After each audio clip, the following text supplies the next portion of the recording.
Hai, aku mau bikin video untuk menjawab pertanyaan yang sering banget lewat di DM TikTok dan juga Instagram. Banyak banget nih camaba dan maba atau anak-anak yang mau masuk psikologi, pasti pertanyaan kayak gini, Kak, apa sih yang perlu disiapkan untuk bisa survive di jurusan psikologi?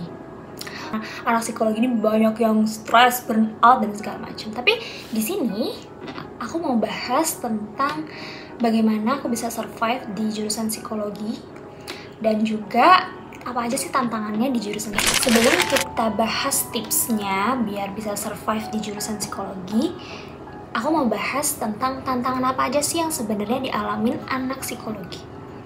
Yang pertama yaitu, jadi di psikologi ini banyak banget teori. Jadi kita tuh harus memahami dengan banyaknya teori.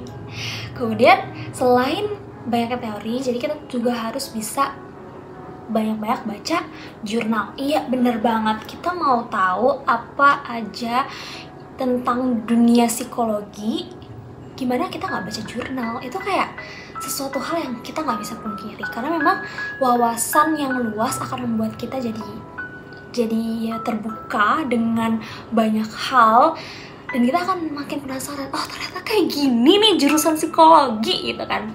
Maka itu penting kan kita harus punya skill membaca yang baik dan benar.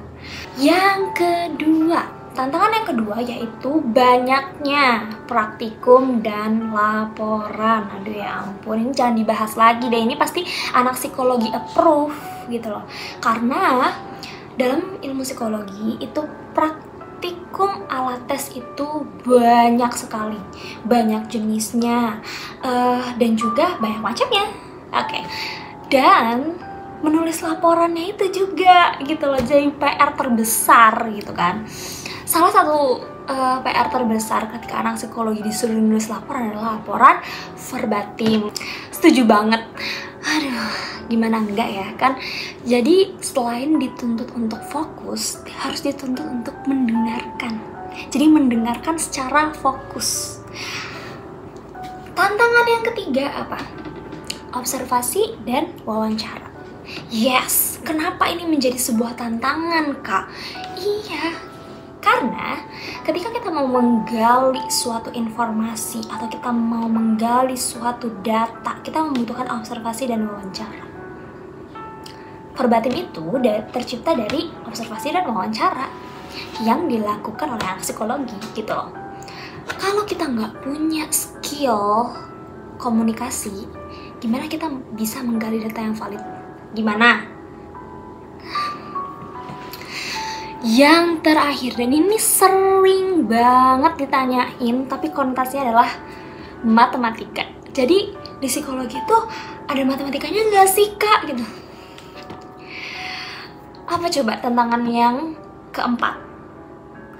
Yaitu statistika dan psikometri. Aduh, sebenarnya ini tuh kayak apa ya, blok gitu loh, kayak otak kita tuh di blok gitu, bahwa tuh matematika tuh sulit, statistika tuh sulit, psikometri tuh sulit, padahal sebenarnya nggak begitu sih ya kan? Coba deh anak-anak asdes aku, coba di komen, statistika itu membingungkan apa enggak? Jujur lah, jujur. Nah, itu tadi tantangan-tantangan anak psikologi untuk bisa survive. Gimana tipsnya? Oke. Kita tadi udah bahas tentang tantangan apa aja dalam dunia psikologi, di jurusan psikologi. Dan ini tips berdasarkan my experience selama 4 tahun kuliah di jurusan psikologi. Oke. Yang pertama, niat. Jadi ketika tekad kita itu udah bulat, kita tuh punya tujuan, kita akan lebih terarah dalam menjalankan kuliah. Kenapa? Karena kadang orang itu akan goyah ketika sudah di tengah. Jadi kayak kemudian habis itu ya udah menyerah gitu. Tapi padahal padahal setengah perjalanan gitu loh. Jadi sekarang untuk kalian tipsnya adalah perbaiki niat, lurusin niat, apa tujuan kalian. Jadi refleksi ke diri kalian, apa sih sebenarnya tujuan masuk psikologi, dan nantinya ke depannya aku mau jadinya kayak gimana, jalannya seperti apa. Walaupun Allah itu sebaik-baiknya perencana ya, yang memberikan jalan gitu kan, ya kita sebaik-baiknya perencana kita ya kita serahin ke Allah gitu. Itu yang pertama. Yang kedua yaitu cara belajar. Kenapa cara belajar ini penting Kak? Karena aku ngerasa banget selama aku kuliah di psikologi ini, ketika aku tidak menemukan cara belajar yang tepat, aku akan kewalahan mengatur waktu, kewalahan untuk bisa belajar recall ulang materi-materi yang udah dipelajarin hari itu gitu kan. Jadi kayak menentukan cara belajar itu nggak mesti harus menggunakan metode, karena yang aku percaya, yang Kak Aya percaya adalah kalau belajar kita nyaman dan kitanya senang, itu akan jauh lebih lengket dibandingkan kita memaksakan untuk belajar gitu. Yang ketiga yaitu jaga kesehatan mental dan fisik. Banyak orang psikologi yang sering banget burn out ketika mereka deket-deket deadline tugas gitu kan, ataupun ada masalah-masalah eksternal atau masalah pribadi gitu. Jadi cepat banget untuk burn out gitu. Caranya adalah coba kalian temuin orang yang kalian percaya, kalian cerita itu nggak dibedakan berdasarkan gender kok teman-teman. Mau laki-laki, mau perempuan, silahkan kalian bercerita, menceritakan keluh kesah. Karena bukan berkeluh kesah ya, kita agak sedikit mengurangi stres kita agar didengarkan orang lain, dan orang lain yang mendengarkan baiknya menjadi pendengar yang baik. Jadi tidak menjudgment gitu, berikan kayak masih mending lu masalahnya segini doang. Nah, jangan kayak gitu ya, karena kadang kata-kata seperti itu tuh yang jadi malah jadi gue salah ya kalau misalnya gue cerita gitu ya.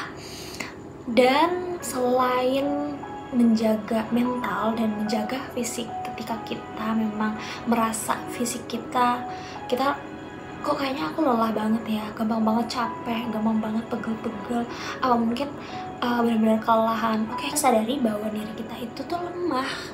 4. Cari networking and support system. Kaya membangun networking itu sejak semester 2. Sering ikut acara webinar, karena waktu itu COVID ya, sering ikut acara webinar, terus campaign tentang kesehatan mental. Why?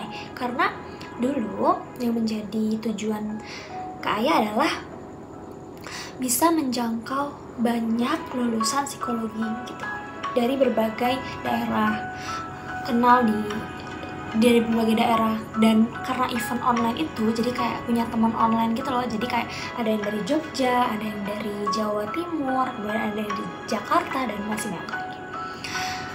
Dan jangan lupa menemukan support system yang baik.